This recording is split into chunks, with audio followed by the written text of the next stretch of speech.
Question में आपको 3 × 3 की एक टेबल दी हुई है जिसमें आपको 8 संख्याएं गिवन है जबकि एक संख्या मिसिंग है।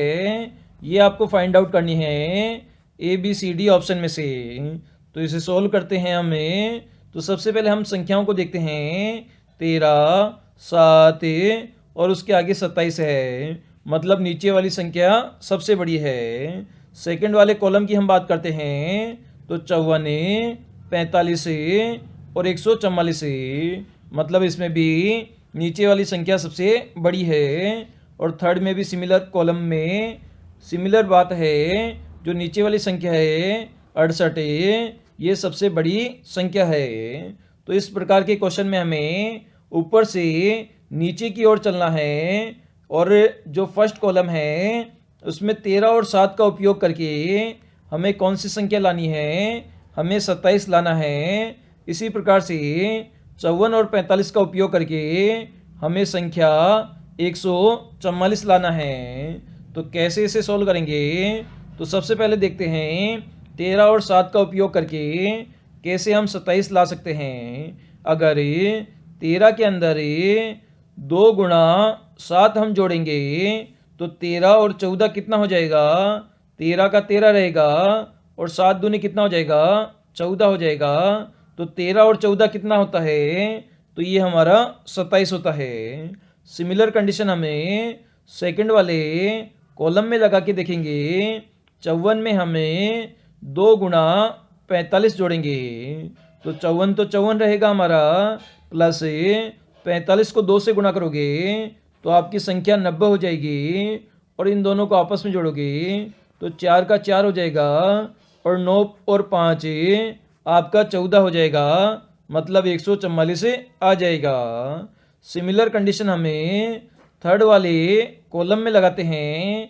तो ऊपर आपका क्वेश्चन मार्क है, इसे हमें x मान लेते हैं, प्लस करते हैं इसमें 2 × 32 हम इसमें प्लस करते हैं तो आपका मान कितना हो जाता है, x प्लस 2 × 32 मतलब 64 हो जाता है। और ये किसके इक्वल है, तो ये 68 के इक्वल है। तो x का मान कितना आ जाता है, 68 - 64 बोले तो 4 आ जाता है आपका x का मान, जो कि आपको ऑप्शन नंबर डी में गिवन है। तो इसका आंसर हमारा डी हो जाएगा और x की जगह हम 4 लिख देंगे। तो सिंपल से इसमें कंडीशन लगाई है, हमने प्रत्येक कॉलम को कंसीडर किया है। यहाँ पे पहली संख्या को हमने जोड़ा, उसको 2 से गुणा करके सेकंड वाली संख्या में हम जोड़ते हैं तो हमें थर्ड वाली संख्या प्राप्त हो जाती है और इस प्रकार से हमने x का मान 4 प्राप्त किया है। नंबर सीरीज का आपका क्वेश्चन है 7, 26, 63, 124, 215 और उसके बाद में क्वेश्चन मार्क है। इसका मान आपको फाइंड आउट करना है ABCD ऑप्शन में से। तो कैसे इसे सॉल्व करेंगे, तो सबसे पहले हम देखते हैं 7 और 26 को। तो 7 कैसे फाइंड आउट किया जा सकता है, अगर 2 का क्यूब कर दिया जाए और उसमें से 1 घटा दिया जाए तो 2 का क्यूब 8 होता है, उसमें से 1 घटाएंगे तो हमारे पास में 7 आ जाएगा।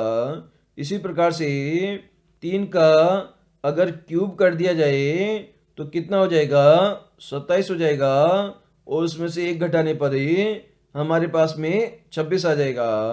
इसी प्रकार से 63 के लिए हमें 4 का क्यूब करना पड़ेगा और उसमें से 1 घटाना पड़ेगा। इसी प्रकार से 124 के लिए हमें 5 का क्यूब करना पड़ेगा और उसमें से 1 घटाना पड़ेगा। आगे भी 215 के लिए आपको 6 का क्यूब करना पड़ेगा और उसमें से 1 घटाएंगे तो आपके पास में 215 आ जाएगा। आगे आपको 7 का क्यूब करना पड़ेगा और उसमें से 1 घटाना पड़ेगा तो 7 का क्यूब आपका 343 होता है।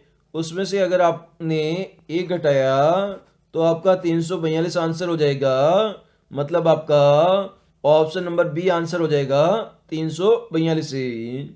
तो इस सीरीज को फाइंड आउट करने के लिए हमने क्या किया है, 2, 3, 4, 5 6 7 का क्यूब किया है और उसमें से 1 को घटाया है, जिससे हमारी सीरीज प्राप्त हुई है।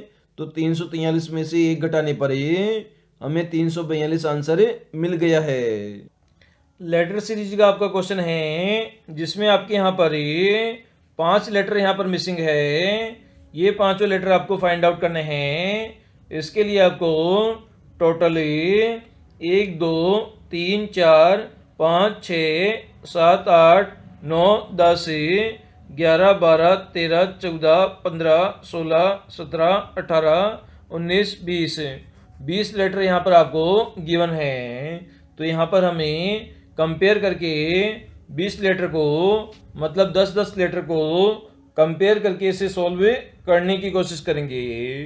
तो सबसे पहले हम देखते हैं, यहाँ पर आपके इधर में आपके 10 लेटर है और इधर भी आपके 10 लेटर है। तो यहाँ पर आपने देखा CBA, इधर भी आपका लिखा हुआ है CBA, मतलब ये C और ये C आपका सेम है, जो कि आपस में 9 नंबर पे है।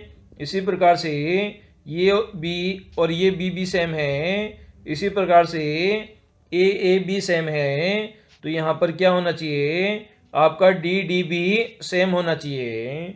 इसी प्रकार से हमें आगे बात करें, इधर C लिखा हुआ है, तो यहाँ पर भी क्या आना चाहिए, C आना चाहिए। इसी प्रकार से यहाँ पर B लिखा हुआ है, तो यहाँ पर भी आपका B आना चाहिए। इसी प्रकार से हमें आगे बढ़ते हैं, तो यहाँ पर आपका A लिखा हुआ है, तो इस प्रकार से यहाँ पर भी A आना चाहिए। इसी प्रकार से फर्स्ट वाले को हम पर कंपेयर करें, तो यहाँ पर A लिखा हुआ है, तो यहाँ पर भी आपका A लिखा आना चाहिए। मतलब ये दोनों आपकी सिमिलर सीरीज है 10 नंबर की, जिन्हें हमने उल्टा करके लिखा है। तो सबसे पहले हमने A भरा, उसके बाद में B भरा, उसके बाद में D भरा, उसके बाद में C भरा और सबसे लास्ट में हमने A भरा। तो ये हमारा किस ऑप्शन में गिवन है, तो ये आपका ऑप्शन नंबर फर्स्ट में गिवन है। तो फर्स्ट हमारा इस क्वेश्चन का आंसर हो जाएगा। क्वेश्चन है आपका, जिसमें आपको बताना है, त्रिभुजों की संख्या बतानी है। नीचे आपको एक डायग्राम गिवन है और इसके लिए आपको 4 ऑप्शन भी दिए गए हैं। तो कभी भी इस प्रकार का क्वेश्चन आए जिसमें आपको त्रिभुजों की संख्या पूछी जाए और उसमें कुछ इस प्रकार की लाइनें हो, तो सबसे पहले हम क्या करेंगे, छोटे वाले त्रिभुजों को काउंट करेंगे। तो छोटे वाले इसमें कितने त्रिभुज है, आउटर साइड से हम काउंट करना स्टार्ट करेंगे। तो 1 2 3 4 5 6 आपके यहाँ पर त्रिभुज हो गए हैं। अब इनर वाले पार्ट में हमें काउंट करना स्टार्ट करेंगे। तो 6 के बाद में 7 8 9 10 11 और 12, मतलब टोटल मिलाकर यहाँ पर देखा जाए तो 12 तो आपके छोटे वाले त्रिभुज हो गए। अब हम बात करते हैं, जो आपके बीच में लाइनें खींची गई है उससे आपके कितने त्रिभुज बन रहे हैं। तो यहाँ पर सबसे पहले हम देखें, 2 बड़े वाले त्रिभुज बन जाएंगे। ये वाला आपका त्रिभुज बनेगा, इसी प्रकार से ये वाला त्रिभुज बनेगा। तो 2 यहाँ पर बड़े वाले त्रिभुज भी बन जाएंगे। अब आगे हम बात करते हैं, जो त्रिभुज हमारे बने हैं उसमें आपने देखें, जो ये वाला जो हमारा त्रिभुज बना हुआ है, ये वाला आपने बड़ा वाला त्रिभुज बना हुआ है, उसमें आपकी एक रेखा ऐसे खींची गई है। तो इससे आपने देखा एक त्रिभुज और जनरेट हो रहा है। इसी प्रकार से आपने यहाँ पर देखा जो त्रिभुज जनरेट हो रहा है वो प्रत्येक से जनरेट होगा, तो 1 गुना 3 कर देंगे, तो 3 त्रिभुज और आपके जनरेट हो जाएंगे।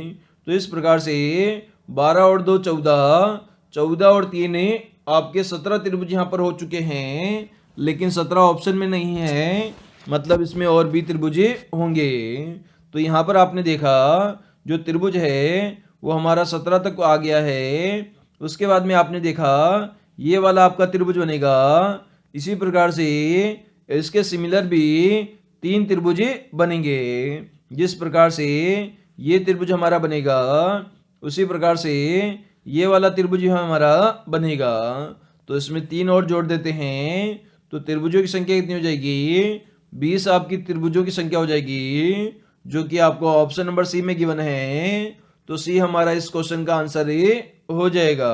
क्वेश्चन है बेमेल विकल्प का आपको चयन करना है। इसके लिए 4 ऑप्शन है, ए 21, बी 36, सी 49, डी 56 आपको गिवन है। तो इसे हम सोल्व करने की कोशिश करते हैं। तो 36 जैसे ही हमने देखा तो ये 6 का स्क्वायर होता है, 49 हमारा 7 का स्क्वायर होता है, लेकिन ये दोनों संख्याएं किसी भी संख्या का स्क्वायर नहीं है, तो ये लॉजिक यहाँ पर हमें नहीं लगा सकते। अब दूसरा लॉजिक हम लगाते हैं।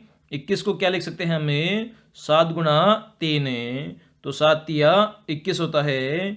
इसी प्रकार से 49 को क्या लिख सकते हैं? तो 7 7 49 लिख सकते हैं। इसी प्रकार से 56 को क्या लिख सकते हैं? 7 8 56 लिख सकते हैं। मतलब 21 जो संख्या है उसमें एक गुणनखंड 7 है। इसी प्रकार से 49 में एक गुणनखंड 7 है।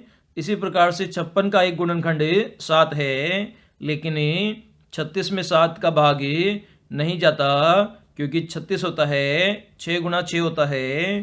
तो 36 हमारी डिफरेंट संख्या हो जाएगी, क्योंकि इसमें 7 का भाग नहीं जाता है।